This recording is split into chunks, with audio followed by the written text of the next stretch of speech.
With what has been a growing sentiment over the last couple years entering the playoffs in each season, the debate is on with many NASCAR fans over which point system is the best. And in all honesty, every one of them has their pros and their cons.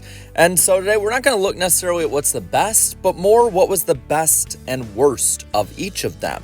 From the very beginning to the modern day, let's get into it. Starting with the format from 1949 to 1951, this one was based off of money for points. Basically, the more money that a race rewarded, the more points you would get, and that would be the way for your finish. The best part of this is it helped early on in NASCAR get a driver maybe attracted into participating in more events early on and growing the sport. That's the best thing that it could have done at that point, even if it didn't necessarily reward which drivers were the best. What was the worst part of this? It was not indicative in any way of who was actually good. You look at those early championships, and there are some questionable championship seasons, if you even want to call them that. But that's the system that was in place, so those are the champions. From 1952 to 1967, it was very similar, but the points and money were both upped higher. And in the best case scenario, and the best part of it is that it brought more good drivers for bigger events, like the Southern 500, the Daytona 500, you name it. The worst part of it is it was a product of its time. They needed bigger events in NASCAR, and they needed to have both fan and driver demand for them.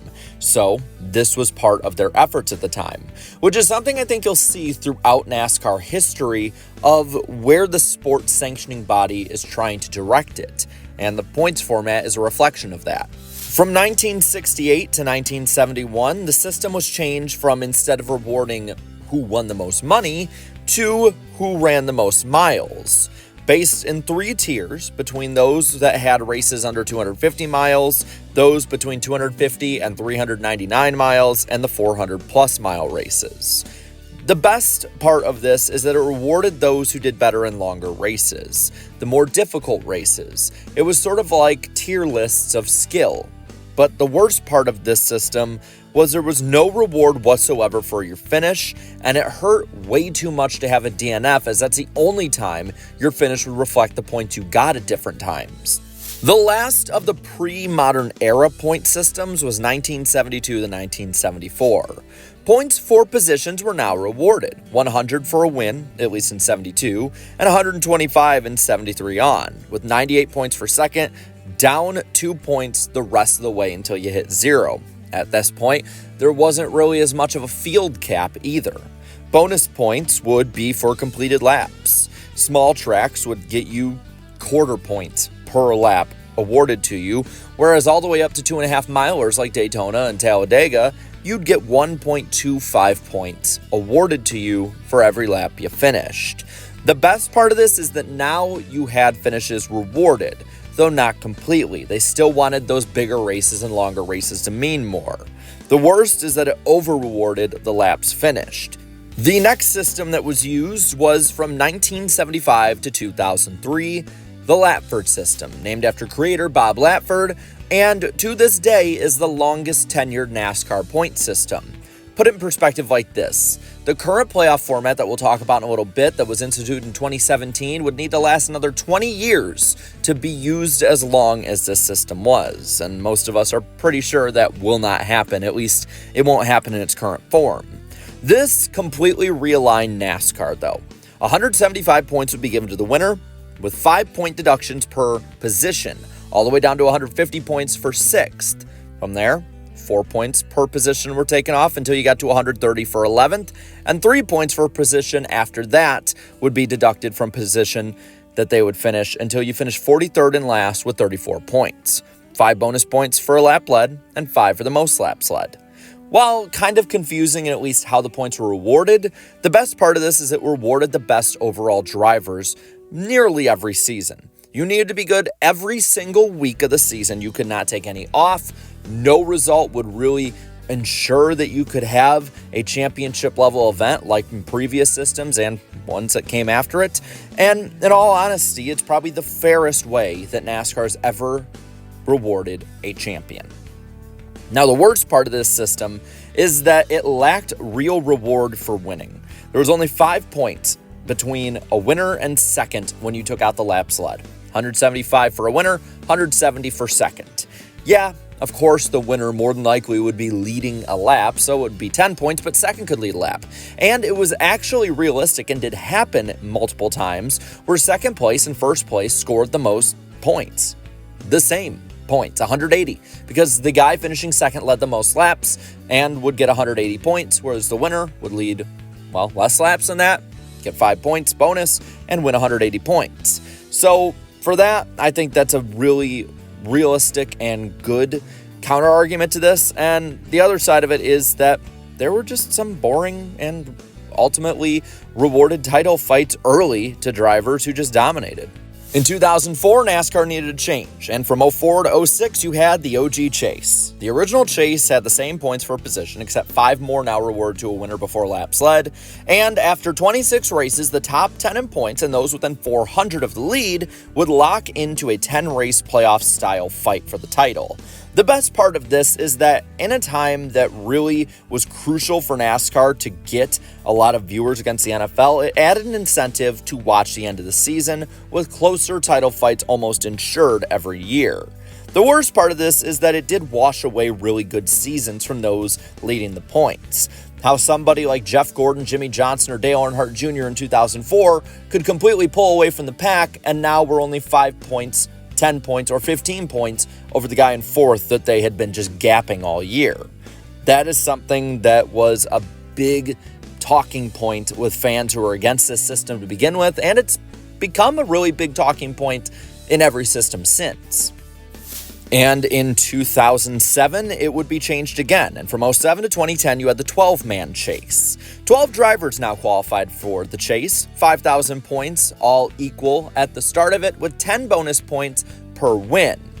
And this was also expanded, the first of many playoff expansions, because in the past couple years, favorites, say like a Jeff Gordon, Dale Earnhardt Jr., Tony Stewart, all missed out on the 10-man chase, so it offered more spots for those to compete for the title.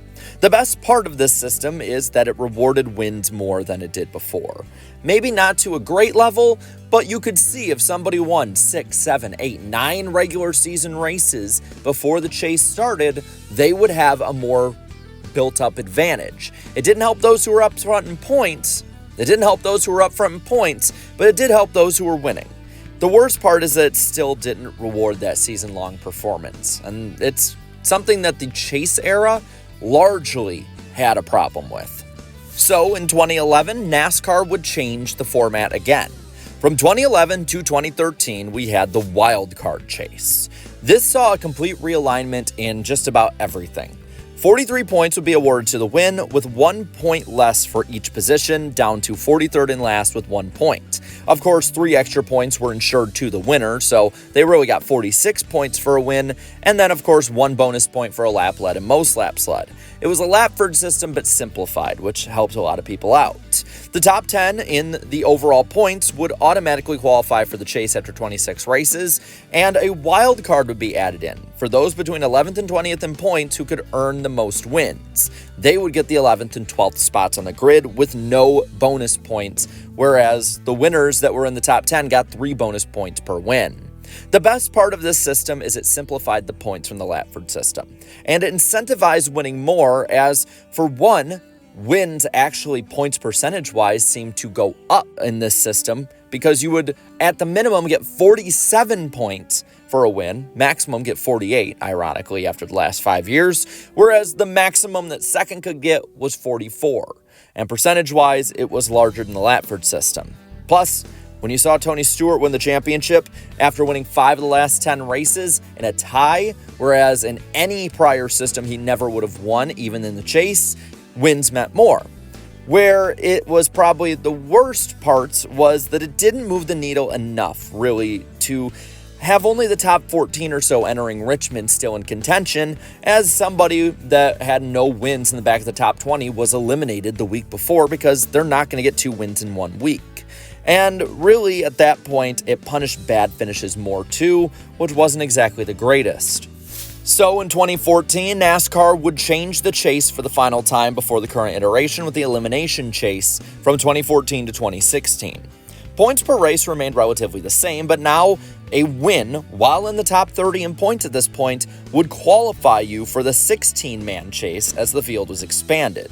While points for wins were rewarded at the start of the chase, they were wiped away in the round of 12, 8, and Final 4, where they had the first system of the Final Four winner-take-all kind of event. The best part of this is that it ensured a close title fight every year. Even with the chase, there were years that Jimmie Johnson won by damn near a full race worth of points. There were years that, there were 5 guys in contention, but it wasn't really like they were realistically in contention. And you could never ensure there'd be one of, as Brian France puts it, a Game 7 moment. The worst part is that the championship fight and points grossly misrepresented who was good during the season. And there was really no incentive to run good during the season after you got a win. And those who were in the top 5 in points, well, that really didn't matter in any way, and it was the worst in the chase era by a wide margin. This system was widely known as the most chaotic system NASCAR ever devised. So in 2017, NASCAR started basically the era we're in now with the playoffs, which have gone from 2017 through today, and it looks like it's probably not going to change anytime soon. In this system, the points were realigned a little bit so that the top 36 got points rewarded to them, and then the bottom 4 from there that weren't charter teams would get 1 point apiece if they finished down there. The stages were added in, where there'd be 2 or sometimes 3 different arbitrary points during the race where a caution would be thrown, and the top 10 would be awarded points. You had 10 points for the winner of the stage, down to 1 point for 10th, and the winner of the stage got a playoff point. Those were things that were added in, as each stage, of course, with the playoff points, and each win with 5 playoff points, as well as playoff points rewarded for the top 10 in points 26 races into the season when the cutoff happened. 15 for the winner of the regular season, 10 for second, 8 to third, all the way down to 1 for 10th. The best part of this system is that it rewards running better in races and during the entire season, probably the most since the 2003 Latford system. The worst part is that the championship fight and points still, a lot of the time, do not reward the guys who are the absolute best during the season. When you look since 2017, the best driver in points has only won the championship 3 times. The guy who scored the most points during the season, that is. Martin Truex Jr. in 2017, Kyle Busch in 2019, and Kyle Larson in 2021. Now I want to ask, what is your personal favorite NASCAR point system? Let me know down in the comments below. For me, I'm still sticking with the Latford system. I get that if you want more entertainment value, I think the chase probably offers that better with a mixture of what the playoffs has as well as what the Latford system has, but I'm in the boat that we don't need to penalize domination. Jimmie Johnson's 5 consecutive championships in the chase era really influenced what we saw with the playoff system.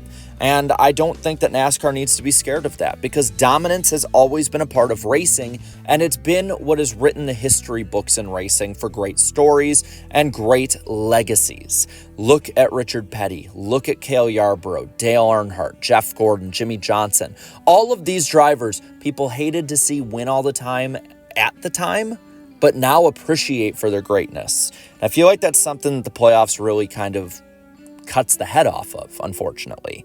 So, yeah, call me a boomer, call me an old head, but I like the way that it was. Now with that, let me know again down below what you think. And what ones are your favorite or least favorite? Well, all right, leave a like on this video, share this video, and subscribe to this channel for more great and fun NASCAR content. Thanks so much to all my channel members for your continued support, and until next time, have a good one.